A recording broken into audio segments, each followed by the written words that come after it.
rito ngayon sa pagpapasinaya ng ating national headquarters. Alam mo ninyo, the campaign team decided na maging simple at payak ang ating pagbubukas ng ating national headquarters in keeping with the time. Alam kong maraming naghihirap at alam ko na ramdam ninyo yung kahirapang darama nating lahat. Patuloy ang pagtaas ng presyo ng mga pangunahing bilihin. Patuloy ang paglaganap ng higit na talamak na korupsyon. Alam din ninyo na ang mainit na usapin ngayon ay ang unconstitutional, immoral, illegal at invalid 2025 budget na pilit pinagtatakpan ng administrasyon ni Bongbong Marcos sa pamamagitan ng peking impeachment complaint laban kay Vice President Inday Sara Duterte. Mahalaga na naintindihan natin ang nangyayari sapagkat pera ninyo yung taunang budget na kanilang linalapastangan. Pera ninyo yan. At mahalaga na malaman ninyo na itong impeachment complaint na final nila laban kay Vice President Inday Sara Duterte, bukod sa unconstitutional, ito ay kulang sa tinatawag nating verification. Hindi ito base sa kanilang personal knowledge. At nakikita natin na ito'y bahagi ng pagpapatuloy na political persecution na dinaranas ng maraming kritiko ng gobyernong ito. Kanya ako'y nagpapasalamat sa mga darating na araw. Tayo po ay iikot pa sa iba't ibang bahagi ng ating bansa at sana yung ating mga kababayan pati sa ibang bansa, yung ating mga OFWs, yung ating mga Filipino migrants na naka-live po ngayon. Alam naman ninyo na tayo ay kandidatong independent at ang sabi ko nga, ang aking katapatan ay nasa Republika ng Pilipinas at ang nais kong kapartido at kaalyado at kasama ay kayo, sambayanang Pilipino. Kaya minamarapat natin na gawin ang pagsisinayang ito upang nang sa ganon makasama natin yung ating mga kababayan sa iba't ibang panig ng Pilipinas sapagkat ngayon ay naka-live tayo sa iba't ibang panig na meron din ganitong ginagawang pagkikilos. At ganon din yung ating mga kababayan sa iba't ibang panig ng mundo, yung mga overseas Filipino workers, yung ating mga migrants. At mahalaga na nalalaman ninyo kung ano ang nakataya ngayong midterm election.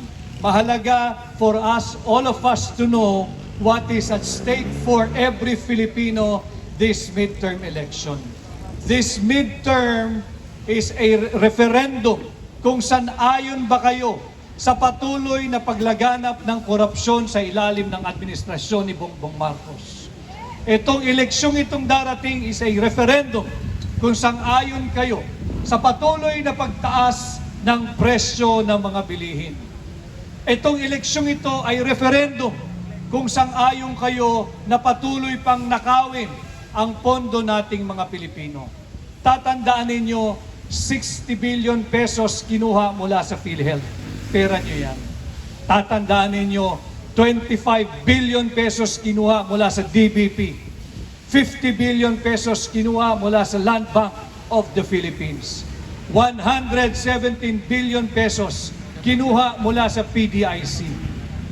At ang layunin ay hindi para bumuti ang buhay ninyo. Ang layunin ay para pondohan ang kanilang kapritsyo, pondohan ang kapritsyo ng mga mambabatas at pondohan yung tinatawag na pork barrel ng mga tiwaling mambabatas. Ito ang nakataya ngayong midterm election. Kinakailangan alam ninyo, kinakailangan pinag-uusapan natin at kagaya ng sinasabi ko, maraming salamat sa napakaraming miyembro ng tinatawag nating new media, yung mga social media vloggers, at kayo ang nag-ahatid nitong simulcast na ginagawa nating pagkilos, hindi lamang sa Pilipinas, kundi sa buong mundo.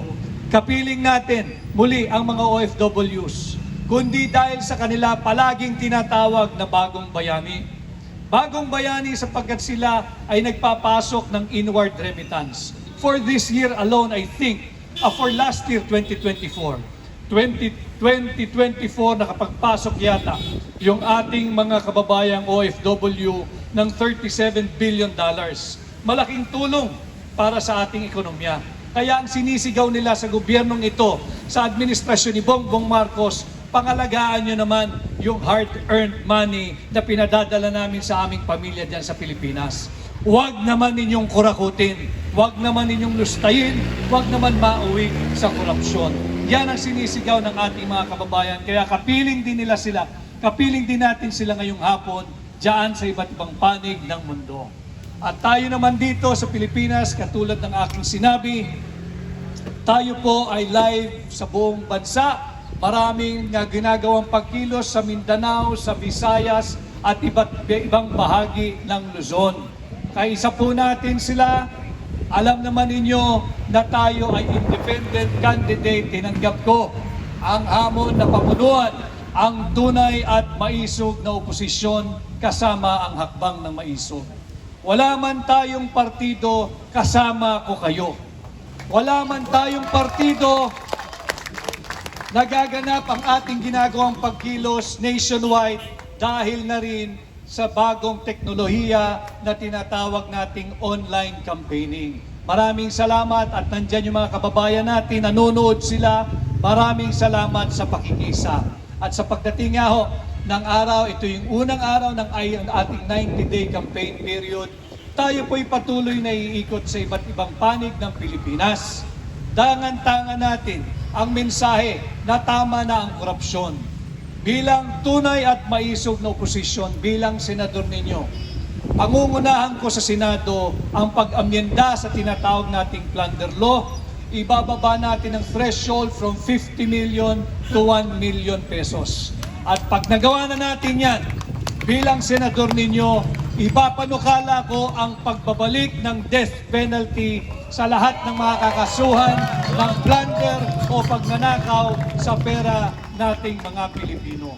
Ito yung mga pangunahin nating gagawin at sana ay samahan ninyo ako dahil ngayong 2025, posible ang pagbabago pag kayo ay naghatid ng bago sa Senado. At muli ho, nais kong kunin ang pagkakataong ito, pasalamatan kayong lahat at sana samahan ninyo ko, magkaisa tayo at wag po tayong magpapalinlang. Ang tunay na issue ay ang illegal, unconstitutional, immoral at invalid at criminal na 2025 budget. Yung impeachment laban kay Vice President Inday Sara Duterte ay isang malaking diversyon. Diversion lamang ito para malayo ang issue dito kung saan nasukol natin ang gobyerno ni Bongbong Marcos. Saan kayo makakakita nagpapasa ng tao ng budget punong-puno ng blanco? Sila lamang ang napakahenyo na nakakapagpuno ng patlang at nauuwi sa 6.325 trillion pesos total budget. 28 items blanco. Ang bata ho, pag tinanong mo 1 plus 1, sasagutin ka automatic 2. Pag tinanong mong 2 plus 2, sasagutin ka automatic 4. Pero napakahirap sagutin yung 3 plus blank. Paano ka nauwi sa 6.325 trillion pesos budget? Ganyan kahenyo ang mga tiwali at korap na mambabatas. Huwag tayong pumayag. Yung impeachment naman kay Vice President Inday Sara Duterte, patuloy ang political persecution. Kung ano-ano ang ginagawa nila at hindi makontento para malayo ang usapin dito sa corrupt, immoral, unconstitutional, criminal 2025 budget, nagsampa sila ng isang impeachment complaint na hindi man lang nila binasa. Pinagmamalaki nila 215 complainants ang pumirma sa loob ng 7 oras. You have to do the math. Kung babasahin ang complaint na yan, kada kongresista bibigay ng 10 minuto, sa 1 oras, 6 lang ang makakapirma. Kung binasa mo at yung sinasabi na nalalaman mo ang aligasyon based on your personal knowledge o authentic document, at least 10 minutes. 6 lang ang makakapirma. At sa loob ng 7 oras, Walang break, walang CR break, walang lunch break, walang kung anong break. 42 lamang ang makakapirma kung tig sa 10 minuto sila. Bakit nakapirma ang 215? Saan galing yung 215? Pagbigyan na natin sila, baka mabilis silang magbasa at talagang matatalino sila. Tigli 5 minuto. Kung tigli 5 minuto ang makakapirma sa loob ng 1 oras ay 12. At pag yan ay sinuma mo sa 7 oras, walang break. Ang makakapirma lamang ay 84. Paano nakapirma ang 215 congressmen sa loob ng 7 oras? Ito'y isang malaking pambubudol na naman na ginagawa sa atin ng administrasyon ni Bongbong Marcos. At ang higit na masaklap, hindi lang pera ng sambayanang Pilipino ang kanilang ninanakaw, pati ang posisyon ng pangalawang Pangulo ay kanila na ring ninanakaw sa atin ng harap-harapan. Ninanakaw ito ng 215 na elitistang mambabatas.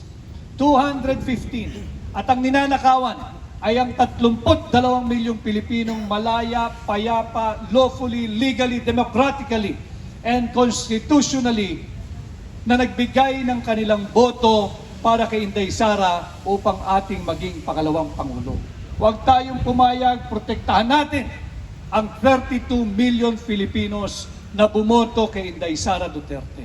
Protektahan natin ang sagradong mandato nating mga Pilipino.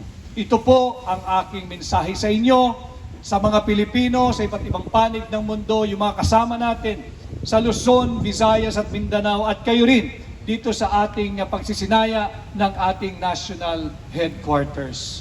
At bilang pagtatapos, alam naman ninyo na tayo ay kandidatong independent.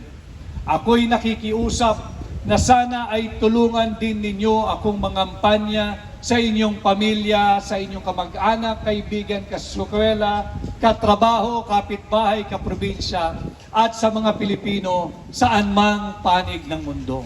Muli ho, ako ang inyong kasama, Atty. Vic Rodriguez, Pilipino, abogado, maisog. Maraming salamat at magandang hapon sa ating lahat. Mabuhay! Atty. Vic Rodriguez! Rodriguez! Rodriguez! Rodriguez! Rodriguez!